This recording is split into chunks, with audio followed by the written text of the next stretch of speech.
Good evening, everyone. While the House just passed what I would call somewhat of a procedural budget to move a vehicle to the Senate, we know this is not the final negotiated product. This is not agreed to, but we are pleased that talks are continuing, moving in a direction that while it may seem slow, and in fact is slow and frustrating for many of us, we do believe that there's some positive momentum going here to try and reach an agreement on a product that is really a quality product. And I know everybody focuses on the timing, and that's certainly important.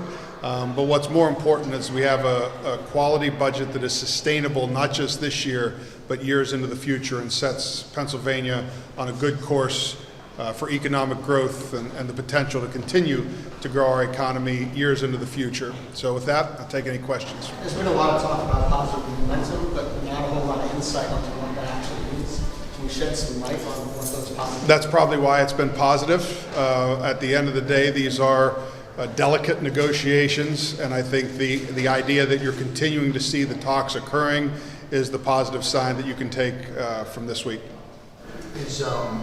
Are House Republicans roughly okay with the total spend number that's in this bill? And I realize it's subject to change, but... No, we still believe the spend number is too high and unsustainable, but is certainly better than what we saw early on with the governor's proposal. Look, we've made it very clear that even if we didn't increase spending a dime moving forward, our budgets in the future are unsustainable without economic growth. That's why, while the spend number may always be somewhat high for those you see in front of you, we feel that if we get policies that work on growing the economy, kind of bending our costs moving forward to a better trajectory, as well as empowering parents in terms of educational reform and school choice. These are things that we believe can move Pennsylvania forward, and those are part of the items that we'll look to negotiate. House Democrats cut about $995 million in Medicaid. Do you think that's enough, or do you think more needs to be trimmed from that line? I think it's about reforming the systems that we have to ensure their sustainability. You can make the numbers say whatever you want on a piece of paper. Are the systems sustainable? Are the people receiving the benefits the ones who should be and need them the most? That's what we'll be looking at more so than any specific number. How essential is revenue for things like skill games to any sort of final budget? I've said it before and I'll say it again. Our position is the best revenue moving forward is growing our economy.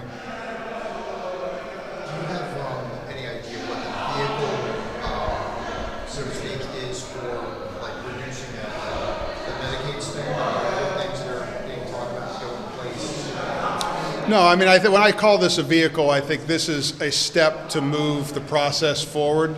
But as far as specific bills, no, I'm not sure what might be used. Can you give an update on the transit discussions or where this spend leaves at? The discussions around transportation are progressing. All right, thank you, everybody.